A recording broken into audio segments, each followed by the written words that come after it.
دیکھیے یہ جو لفظ تقوی ہے اور لفظ متقی ہے،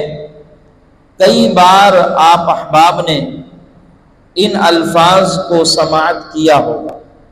تقوی کے لفظ کو اور متقی کے لفظ کو۔ علامہ خازن رحمۃ اللہ تعالی علیہ نے متقی کے حوالے سے اور تقوی کے حوالے سے چند کلمات لکھا ہے کہ جس کو پڑھ کر ہم سمجھ سکتے ہیں کہ متقی کون ہوتا ہے اور تقوی کسے کہا جاتا ہے۔ امام خازن رحمۃ اللہ تعالی علیہ فرماتے ہیں کہ ایک قول یہ ہے کہ المتقی ہوا من لا یرا نفسہ خیرا من احد، کہ متقی وہ ہوتا ہے جو اپنے آپ کو دوسروں سے بہتر نہ سمجھے، جو اپنے آپ کو دوسروں سے بہتر، یعنی تقوی یہ ہے کہ تم عزت کی بات ہو تو عزت دوسروں کو دو، رتبے کی بات ہو تو رتبہ دوسروں کو دو، مقام کی بات ہو تو مقام دوسروں کو دو، اور اپنے آپ کو سامنے والے سے کمتر محسوس کرو کہ اسی کا نام تقوی ہے۔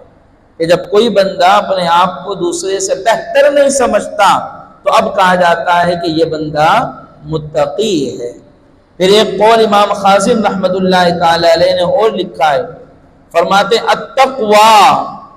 ترک ما حرم اللہ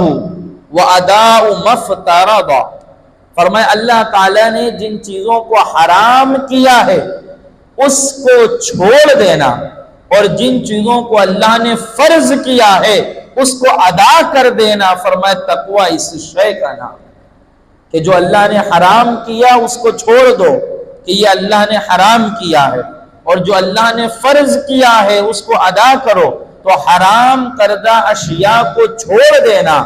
اور فرائض پر کی ادائیگی کرنا، فرمایا تقوی اس شے کا نام ہے۔ جو بندہ فرائض کو ادا کرتا ہے اور ممنوعات کو اور حرام کردہ اشیاء کو چھوڑ دیتا ہے، فرمایا وہ بندہ متقی ہے۔ اور اسی کے ساتھ امام خازن نے فرمایا کہ ایک قول یہ بھی ہے کہ التقوی ترک الاصرار علی المعصیۃ وترک الاغترار بالطاعۃ، یعنی گناہ کے کام پر اصرار کو چھوڑ دینا اور اچھائی کے کام میں غرور کو چھوڑ دینا، فرمایا تقوی اس شے کا نام۔ یعنی جب کوئی گناہ کر بیٹھو تو فوراً اللہ کی بارگاہ میں آؤ اور توبہ کرو، استغفار کرو، اس سے معافی مانگو، اس کے حضور اپنی ندامت کے آنسو بہو، اس کے حضور استغفار کرو، کہو میرے مولا مجھ سے خطا ہو گئی، غلطی ہو گئی، گناہ سرزد ہو گیا، معصیت میں لتھڑ گیا ہو، میرا مولا تو مجھے معاف فرما دے۔ تو فوراً اللہ کی بارگاہ میں گناہ کے بعد آ جانا کہ میرا مولا خطا کار بندہ ہو، گناہ ہو گیا، تو فرمایا یہ تقوی کی علامت ہے۔ اور اگر کوئی بندہ گناہ کر کے توبہ کی طرف جائے نہ، اللہ کی طرف پلٹے ہی نہ، اس کی رحمت کا تقاضا ہی نہ کرے، بلکہ گناہ پر ڈٹا رہے، اس پر اصرار کرتا رہے، اس پر پابند رہے اور گناہ پر گناہ کرتا رہے، تو فرمایا تقوی کے خلاف ہے۔ وَخُلِقَ الْإِنسَانُ ضَعِيفًا، انسان کو کمزور پیدا کیا گیا ہے، کہیں نہ کہیں خطا ہوگی، لغزش ہوگی، معصیت ہوگی، نافرمانی ہوگی، تو فرمایا تقوی یہ نہیں کہ نافرمانی ہو جائے، فرمایا تقوی یہ ہے کہ بتقاضائے بشریت اگر گناہ کر بیٹھو تو اس پر اصرار نہ کرو، گناہ کر کے فوراً رب کی رحمت کی طرف پلٹ جاؤ، فوراً رب کی طرف آؤ کہ میرا مولا مجھ سے یہ گناہ ہو گیا۔ اور فرمایا وَتَرْكُ الْإِغْتِرَارِ بِالطَّاعَةِ، کوئی اچھائی کا کام کرو، نیکی کا کام کرو، کوئی ثواب کا کام کرو تو اس میں کبھی بھی غرور نہ آئے، تکبر نہ آئے کہ میری وجہ سے ہوا،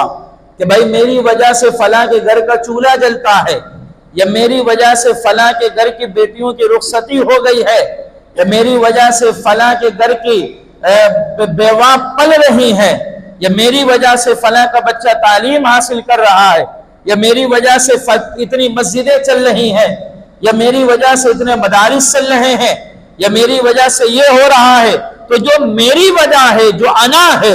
جو میں ہوں کہ میں کر رہا ہوں، میری وجہ سے ہو رہا ہے، یہ تکبر اور غرور کی علامت ہے۔ اس میں کو ختم کرنا یہی تو تقوی ہے کہ جو بھی اچھا کام ہو، جو بھی نیکی کا کام ہو، کہا جائے کہ میرے مولا تیرا فضل ہے اور تیری توفیق ہے کہ تیرے فضل اور تیری توفیق سے یہ کام ہم سے سرزد ہو رہا ہے۔ تو اپنی انانیت کو نکال کر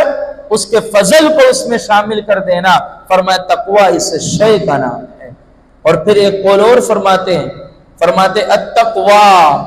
اللہ یراکا مولاکا حیث نہاکا،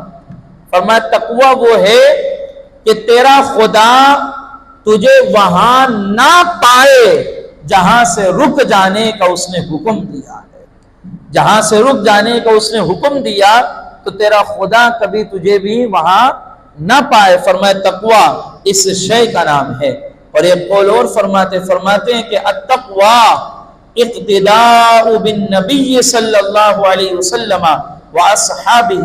کہ حضور علیہ الصلوۃ والتسلیم اور آپ کے اصحاب کی اقتداء اور پیروی کرنا، فرمایا تقوی اس شے کا نام ہے۔